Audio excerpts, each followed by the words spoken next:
दोस्तों, इस बार आपके सामने है महाभारत का स्क्रीन। और इस बार मैं आपके सामने लेके आया हूँ महाभारत का एक शॉर्टर वर्जन, जिसमें आपको महाभारत के जो कैरेक्टर्स हैं उनका आपस में क्या रिलेशन है वो आपको बताने जा रहा हूँ। तो ज़्यादा टाइम वेस्ट ना करते हुए जस्ट स्टार्ट द स्टोरी। तो महाभारत की स्टोरी ये है कि इसमें कौरव है, पांडव है, कुरुवंश है, भरतवंश है, तो बेसिकली सारी चीज़ें एक ही हैं। तो इसको जानने के लिए हमको थोड़ा सा बैकग्राउंड में जाना पड़ेगा। तो कहानी का स्टार्ट करते हैं दुष्यंत से। तो जैसे ये स्क्रीन आप देख रहे हो, यहाँ पे एक पूरा मैंने फैमिली ट्री बना रखा है। महाभारत के जितने भी कैरेक्टर्स हैं और मैक्सिमम कैरेक्टर्स को इन्वॉल्व करने की मैंने इसमें कोशिश की और आपको बताऊंगा कि आपस में भी क्या रिलेशन है। तो स्टार्ट करते हैं दुष्यंत से। तो दुष्यंत का विवाह हुआ था शकुंतला से, जिनका एक पुत्र हुआ भरत, और इन्हीं भरत के नाम पे अपने देश का नाम भारतवर्ष पड़ा। और भारत के कारण ही इसके जो आगे वंशज कहलाए ये भरतवंशी कहलाए। तो भरत के कुल में ही आगे चल के कुछ जनरेशन के बाद एक और राजा हुए जिनका नाम हुआ कुरु। और कुरु के नाम के कारण ही आगे चल के जो भरतवंशी अभी तक कहलाते आ रहे थे उनको भरतवंशी के साथ साथ कुरुवंशी भी कहा गया, और कुरुवंश से ही निकल के कौरव शब्द भी बना हुआ है। तो कुरु के बाद ही छठवीं जनरेशन में एक राजा हुए जिनका नाम था शांतनु। शांतनु की दो बीवियां थी। पहली बीवी गंगा, गंगा से उत्पन्न संतान का नाम था देवव्रत। तो देवव्रत ही आगे चल के भीष्म के नाम से जाने गए। भीष्म के नाम से जानने का रीजन ये था कि उन्होंने अपने पिता की इच्छा की पूरी करने की खातिर एक प्रण प्रतिज्ञा ले ली थी कि वो आजीवन ब्रह्मचार्य रहेंगे और कभी भी राजगद्दी पे नहीं बैठेंगे। यानी ये जो हस्तिनापुर, यहाँ पे हस्तिनापुर का जो सिंहासन के जो राजा है वो कभी उसके उस पद पे नहीं आसीन होंगे। नाउ शांतनु की जो दूसरी बीवी थी सत्यवती। तो सत्यवती का एक पुत्र, सत्यवती से विवाह हुआ इनका, और सत्यवती से विवाह पश्चात उनके दो पुत्र हुए, चित्रांगन और विचित्रवीर। तो चित्रांगन की जो अल्प आयु में ही डेथ हो गई थी, तो सिर्फ एक ही राजा बचा, विचित्रवीर। और देवव्रत कभी शादी कर नहीं सकते थे वचनबद्ध होने के कारण। तो विचित्रवीर की शादी का जब फैसला लिया गया तो एक काशी के राजकुमार थे और उनकी तीन पुत्रियां थीं, अम्बा, अंबिका और अम्बालिका। अगर आप यहाँ पे थोड़ा सा मैं इसको जूम कर लेता हूँ, अगर आप देख पाओ तो यहाँ पे एक अम्बा, अंबिका और अम्बालिका। तो अम्बा जो है किसी एक राजा सल्व से प्रेम करती थी। तो जब तीनों को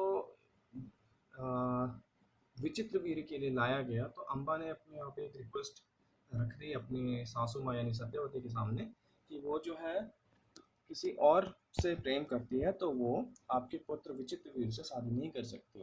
तो हालांकि जब वो विचित्रवीर से शादी नहीं होती तो भीष्म उन्हें आज्ञा देते हैं कि ठीक है आप जाइए सालूनरेश के पास, लेकिन सालूनरेश भी उन्हें अपनाने से मना कर देता है। तो इसी का बदला फिर अम्बा लेना चाहती है कि ना तो सालूनरेश के लिए शादी हो पाए उनकी और ना ही वो विचित्रवीर से शादी कर पाए। तो इस कारण वो भीष्म से थोड़ा सा गुस्सा हो जाती है और उन्हें उनका उनसे प्रतिशोध की भावना में जलती रहती है। तो वो हालांकि वो एक स्त्री थी और कुछ कर नहीं सकती थी। दूसरा रीजन ये भी था कि देवव्रत जो थे वो अपनी उन्हें वरदान था कि इच्छा मृत्यु का उन्हें वरदान था कि वो जब चाहे अपना शरीर का त्याग कर सकते हैं। तो अम्बा चाह कर भी भीष्म को मार नहीं सकती थी। तो अम्बा का रोल बाद में डिफाइन करते हैं कि आगे कहाँ पे अम्बा का रोल आता है और कैसे आता है ना। जब विचित्रवीर की शादी अंबिका और अम्बालिका दोनों से हो जाती है तो उनकी कोई संतान उत्पन्न नहीं होती है। इससे पहले कि कोई संतान उत्पन्न हो विचित्रवीर की डेथ हो जाती है। अगेन यहाँ पे अब कुरुवंश पे एक क्वेश्चन मार्क लग जाता है कि इसका वंश आगे बढ़ेगा कैसे। तो सत्यवती देवव्रत को कहती है कि ठीक है आप एक काम कीजिए, आप गद्दी पे बैठिए।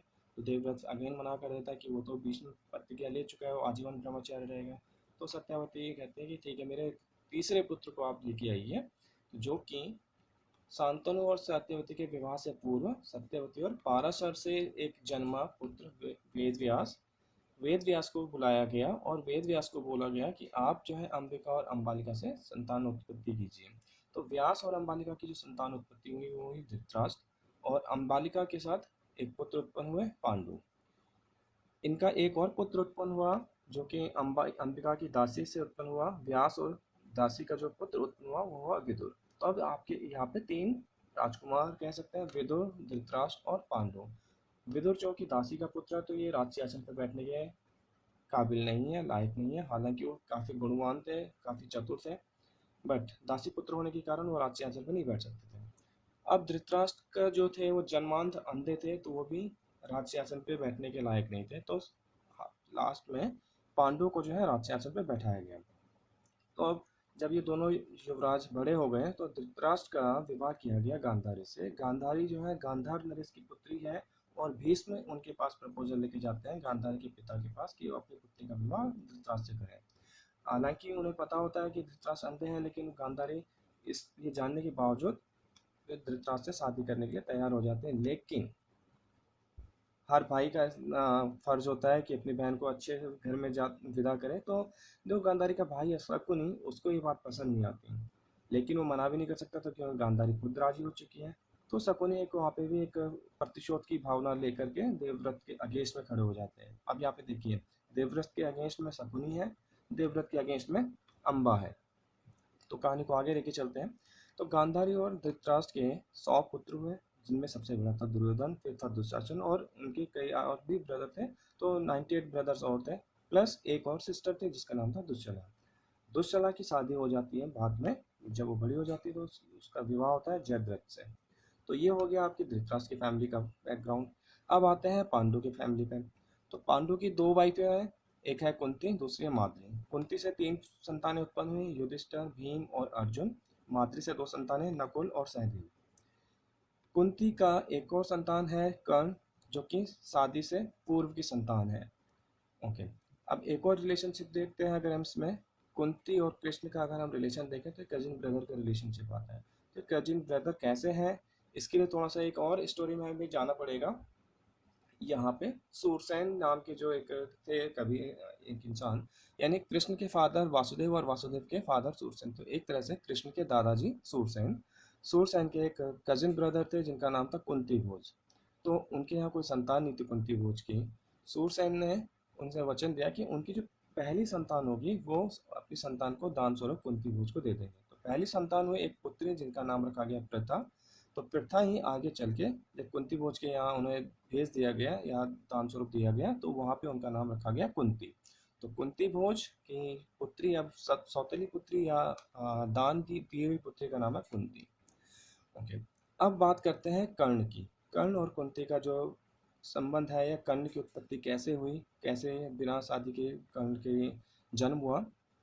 तो कुंती जब कुंती भोज में रह रही थी, शादी नहीं हुई थी तब तक पांडु के साथ, तो एक बार दुर्वासा ऋषि वहाँ पे आए थे और कुंती ने उनका सादर सत्कार किया। तो उससे प्रसन्न होकर के दुर्वासा ऋषि ने उन्हें वरदान दिया कि आप जिस भी देवता का स्मरण करोगे वो देवता आपके सामने प्रकट हो जाएंगे।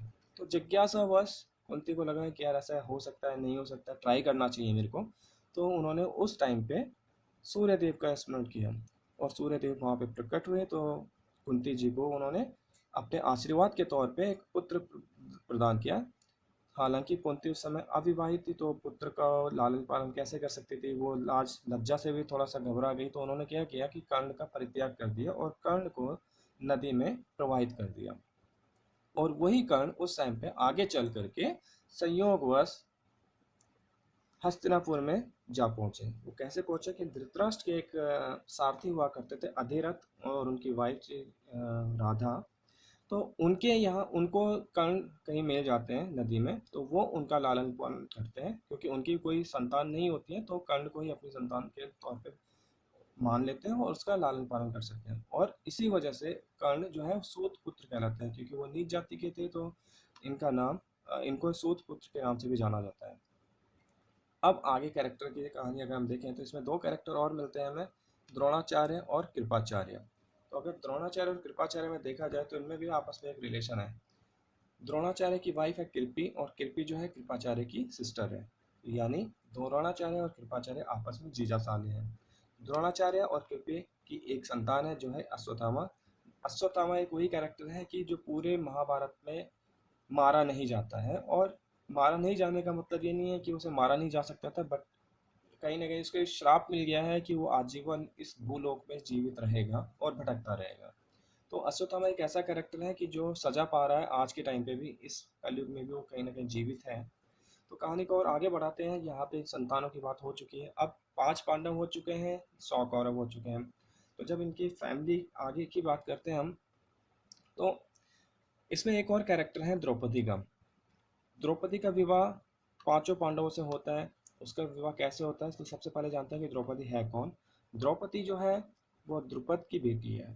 द्रुपद एक राजा है, और द्रुपद है कौन? चाइल्डहुड फ्रेंड है द्रोणाचार्य के। तो यानी द्रोणाचार्य और द्रुपद कभी क्लासमेट हुआ करते थे, और किसी रीजन से बाद में उनमें आपस में दुश्मनी भी होती है। तो उसका हम आगे देखते हैं कभी जिक्र आगे के चैप्टर्स में। तो अभी द्रुपद की है 3 संतानें, शिखंडी, द्रौपदी और धृष्टद्युम्न। तो शिखंडी जो है वो अर्ध पुरुष है, वो ना तो पुरुष है ना ही नारी है। और ये जो शिखंडी है पूर्व जन्म में अम्बा थी, यानी अम्बा का ही एक दोबारा जन्म होता है शिखंडी के तौर पे। और जैसे कि अम्बा ने उस टाइम पे प्रतिज्ञा की थी कि वो देवव्रत से बदला लेना चाहती, तो उस जन्म पे वो ले नहीं पाई थी, तो उन्होंने दूसरा जन्म लिया शिखंडी के रूप में। और शिखंडी ही आपको पता होगा कि देवव्रत यानी भीष्म की मृत्यु का कारण बने थे शिखंडी। द्रौपदी और धृष्टद्युम्न इनका जन्म द्रोणाचार्य से बदला लेने के लिए पर्पज से ही हुआ था। तो द्रुपद ने जब द्रोणाचार्य और द्रुपद का एक आपस में अनबन हो जाती है, तो बदले की भावना से द्रुपद एक यज्ञ करते हैं, और उसी यज्ञ से उत्पन्न होते हैं ये 2 पुत्र और पुत्री। तो धृष्टद्युम्न ही वो बंदा है जो कि द्रोणाचार्य को का वध करता है। और द्रौपदी वो कन्या है जिसकी वजह से पूरी एक तरह से फीमेल एक्टर मेन रोल में है, जो कि महाभारत के हीरोइन कह सकते हैं हम उसको, और महाभारत के युद्ध की जन्मदात्री भी उसको कह सकते हैं। नाउ आगे आप बात करते हैं द्रौपदी का विवाह 5 पांडवों के साथ क्यों हुआ। तो जब द्रौपदी का स्वयंवर हो रहा था, तो स्वयंवर में अर्जुन थे जिन्होंने द्रौपदी का वर या स्वयंवर जीता था। और जब स्वयंवर जीत करके वो अपनी माँ कुंती के पास गए कि माँ मैं आपके लिए कुछ लेके आया हूँ, तो कुंती ने बोला कि आप पांचों भाई आपस में से बांट लीजिए। तो माँ का कहना भी मानना था, और प्लस द्रौपदी का एक पुनर्जन्म का भी एक किस्सा है, जिसमें कि ये कहा गया है कि द्रौपदी ने भगवान शिव की उपासना की थी, और उनसे एक ऐसे पति की प्रार्थना की थी कि जो कि धर्मवान हो, बलशाली हो, बहुत ही बड़ा धनुर्धर हो, और बहुत सारे ऐसे गुणवान उन्होंने मांग लेते जो कि एक पुरुष में संभव नहीं थे। तो शिव जी ने उन्हें तथास्तु कहा, और यही वरदान था जो कि आगे चल के इन जो जो सारे गुण द्रौपदी ने मांगे थे, वो गुण इन पांचों पांडवों में थे। और वो गुणों के लिए ही इस द्रौपदी का विवाह 5 पांडवों के साथ होना जरूरी था, क्योंकि वो शिव जी का वर भी उन्हें पूर्ण करना था। तो इसी वजह से द्रौपदी का 5 विवाह हुआ है, और इसी वजह से उन्हें पांचाली भी कहा गया है। नाउ अर्जुन का विवाह अगर हम देखें, द्रौपदी के अलावा उसने 3 विवाह और किए थे, सुभद्रा से, उलूपी से और चित्रांगदा से। सुभद्रा जो है कृष्ण की कजिन सिस्टर है। कजिन सिस्टर कैसे हुई कि वासुदेव की एक और वाइफ थी जिनसे कि सुभद्रा पैदा हुई थी। तो कृष्ण के पिता की दो जो सगी माँ या दूसरी वाइफ उनकी बेटी है सुभद्रा। तो कृष्ण और सुभद्रा आपस में कजिन सिस्टर हो गए। तो अर्जुन का विवाह सुभद्रा से होता है। सुभद्रा से एक पुत्र उत्पन्न होते हैं अभिमन्यु, और अभिमन्यु के पुत्र होते हैं पराक्षित, जिनकी शादी इरावती से होती है, और वो एक पुत्र को जन्म देते हैं जिसका नाम है जन्मेजय। तो ये सारे कैरेक्टर हमने महाभारत में देखे हैं। इनके अलावा कुछ और कैरेक्टर भी हमने देखेंगे। तो भीम का अगर हम देखें, तो भीम का द्रौपदी से विवाह जब हुआ था, उससे पहले एक और विवाह हो चुका है भीम का, हिडम्बा नाम की एक राक्षसी के साथ, जिससे कि घटोत्कच नाम के एक पुत्र की उत्पत्ति हुई। घटोत्कच का एक पुत्र उत्पन्न हुआ जिसका नाम है बर्बरीक। तो ये जो दोनों कैरेक्टर हैं, घटोत्कच के बारे में आपने सुना होगा कि इसने भी महाभारत के युद्ध में अहम रोल दिया था, बट बर्बरीक जो है वो महाभारत के युद्ध में पार्टिसिपेट नहीं कर पाए थे। और इसके पीछे भी एक कहानी है कि बर्बरीक के पास ऐसी शक्तियाँ थी कि वो चाहे तो जो महाभारत का युद्ध 18 दिन तक चला था, उसे वो एक ही दिन में खत्म कर सकते थे, क्योंकि इनके पास ऐसी शक्तियाँ थी कि ये पूरी अपोजिट सेना को एक ही वार से खत्म कर सकते थे। लेकिन इन्होंने भी एक प्रतिज्ञा, या इनको गुरु के द्वारा इन्हें ये वचन दिया गया था कि ये हमेशा उस साइड से युद्ध करेंगे जो पक्ष कमजोर होगा। तो इसी वजह से कृष्ण जो है इन्हें युद्ध में भाग लेने की अनुमति नहीं देते हैं, और युद्ध शुरू होने से पहले इन्हें मोक्ष प्राप्त करवा देते हैं। तो और ये बर्बरीक ही है जो कि अभी आज कलयुग में खाटू श्याम के नाम से जाना जाता है इन्हें। तो ये है महाभारत के पूरे कैरेक्टर्स जो कि लगभग सारे कैरेक्टर्स में इन्वॉल्व हो चुके हैं। अगर एक बात रिपीट करें तो देवव्रत वो इंसान है जिन्होंने भीष्म प्रतिज्ञा की थी और अपने पोतों के साथ उन्होंने युद्ध किया था, बल्कि पोतों के भी पुत्र अभिमन्यु के साथ भी उन्होंने युद्ध किया है। विदुर बहुत ही महान विद्वान थे जो कि अहम रोल अदा करते हैं पांडवों को बचाने में। कई बार इन्होंने पांडवों को बचाया, खासकर कि लाक्षागृह कांड से इन्होंने ही अपडेट कर दिया था इन्हें कि यहाँ पे खतरा है और यहाँ से आप भाग जाइए। कर्ण को हम जानते हैं एक दानवीर के नाम से, कि जिन्होंने पता था, इन्हें लास्ट में पता चल जाता है कि कुंती इनकी माँ है, पांडव जो इनके ब्रदर है, लेकिन इसके बावजूद भी वो युधिष्ठिर के अपोजिट में जाकर के दुर्योधन के साथ रहते हैं और उनसे युद्ध करते हैं, सिर्फ इसलिए कि तो वो उन्हें दुर्योधन का एक दोस्ती का जो फर्ज है वो निभाना है। ये इतने बड़े दानवीर थे, इन्हें पता था कि इनकी जो कवच और कुंडल के बिना इनकी, जब तक इनके पास कवच और कुंडल है जो कि सूर्यदेव के द्वारा मिले हुए हैं, इनकी मृत्यु संभव नहीं है। लेकिन एक ब्राह्मण के द्वारा, यानी इंद्र जी थे जो ब्राह्मण का वेश धारण करके गए थे, तो उन्होंने इंद्र जी को अपने कवच और कुंडल दान स्वरूप दे दिए थे। ये जानते हुए कि वो पांडवों से युद्ध में नहीं जीत सकते, उन्होंने फिर भी युद्ध किया। तो एक तरह से बहुत बड़े दानी थे कर्ण। तो ये पूरा कैरेक्टर है, फैमिली ट्री है महाभारत की। और I will try to explain that story of Mahabharat की, ग्रेजुअली कैसे स्टार्ट हुई महाभारत की स्टोरी, कहाँ से और कहाँ तक गई है। तो फिलहाल अभी आपके लिए इतना ही है। थैंक यू, धन्यवाद। और अगर हाँ, अगर आपको लगता है कि ये सूटेबल नॉलेज है आपके लिए, काफ़ी वैलिडेट है, आपको अच्छी लगी, तो आप मेरे चैनल को सब्सक्राइब भी कर सकते हैं, लाइक भी कर सकते हैं। और अगर आपको कुछ लगता है कि इसमें कुछ आपको कमेंट आप भी कर सकते हैं, कि अगर आपको लगता है किसी टॉपिक पे आपको वीडियो चाहिए या कुछ इसमें आपको कुछ छूट गया, तो प्लीज़ कमेंट भी कर सकते हैं। Thank you.